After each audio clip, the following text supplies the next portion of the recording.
Good evening friends. आज का हमारा टॉपिक है जनजातीय आंदोलन की विशेषताएं, कैरेक्टरिस्टिक्स ऑफ मूवमेंट। तो जनजातीय आंदोलन की क्या क्या विशेषताएं हैं?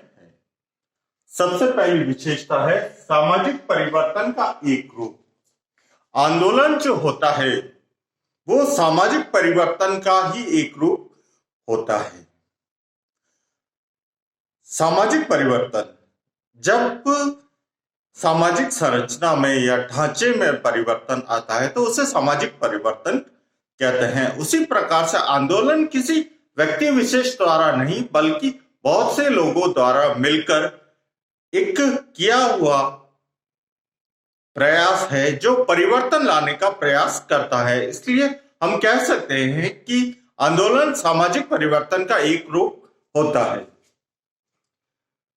दूसरी विशेषता निश्चित उद्देश्य। कोई भी आंदोलन हो उसका एक निश्चित उद्देश्य होता है और उस उद्देश्य के प्राप्ति के पश्चात आंदोलन समाप्त हो जाता है। तीसरी विशेषता संकट अथवा समस्या। आंदोलन क्यों होता है? जब कभी समाज में किसी प्रकार की समस्या उत्पन्न होती है या कोई संकट आता है तो उस समस्या और संकट के निवारण के लिए काफी लोग एकत्रित होते हैं और एक आंदोलन का रूप लेते हैं। चौथी विशेषता सामूहिक प्रयत्न। मेरे कहने का मतलब ये कि जब ढेर सारे व्यक्ति एक साथ मिलकर प्रयास करते हैं उस स्थिति से निपटने के लिए या उस स्थिति से बचने के लिए या उस संकट को टालने के लिए, तो इस प्रयास को क्या कहते हैं? आंदोलन कहते हैं। पांचवा अनौपचारिक संगठन। पांचवी विशेषता है आंदोलन की कि यह अनौपचारिक संगठन होता है। इसका मतलब ये हुआ कि ये किसी प्रकार का लिखित या ऐसा कोई रजिस्टर्ड प्रयास नहीं होता बल्कि काफी लोग एकत्रित हो जाते हैं किसी समस्या से निपटने के लिए या किसी संकट को टालने के लिए।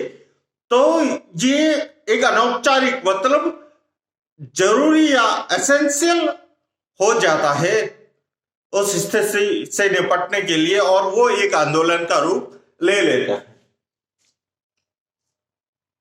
छठी विशेषता है नियोजित प्रयत्न। आंदोलन में हम देखते हैं कि विभिन्न चरण होते हैं। चरण मतलब पहले कलेक्टर को ज्ञापन दिया जाता है, उसके बाद जुलूस निकाला जाता है, मशाल लगाकर रैली निकाली जाती है। तो इस प्रकार आंदोलन जो है विभिन्न चरणों में होता है और सुसंगठित होता है, सुव्यवस्थित होता है। सातवीं विशेषता अवैधता या समाज विरोधी प्रकृति। जब कोई आंदोलन होता है तो आंदोलन जो है स्थिति में बदलाव लाने के लिए होता है। जैसे स्कूल की फीस बढ़ा दी या कॉलेज की फीस बढ़ा दी या यूनिवर्सिटी ने फीस बढ़ा दी तो छात्र एकत्रित होकर ये प्रयास करते हैं कि फीस उतनी ही रहे, ज्यादा न हो। तो इस प्रकार से प्रयास वो करते हैं और प्रयास में वो मुर्दाबाद और हाय हाय के नारे लगाते हैं। तो जो व्यवस्था बनी हुई है वो व्यवस्था उस आंदोलन को अपना विरोधी मानती है। इसलिए आंदोलन को जो समाज है वो समाज विरोधी मानता है। ये इसकी विशेषता है। आठवां वैचारिकी।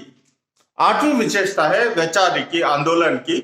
वैचारिकी का मतलब बहुत सुनियोजित विचार के द्वारा आंदोलन को रूप दिया जाता है या आंदोलन कोई भी होता है तो उसमें किसी न किसी की विचारधारा सम्मिलित होती है।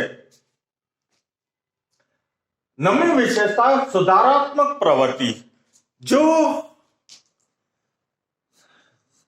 रूढ़िवादक या रूढ़िवादी परंपरा से हमारी जो व्यवस्था चल रही है उसमें समय के अनुरूप, परिस्थिति के अनुरूप हम बदलाव चाहते हैं और बदलाव को करने के लिए आंदोलन का प्रयास किया जाता है। तो आंदोलन हमेशा व्यवस्था में सुधार लाने के लिए किया जाता है। 10वीं और आखिरी विशेषता है विकास।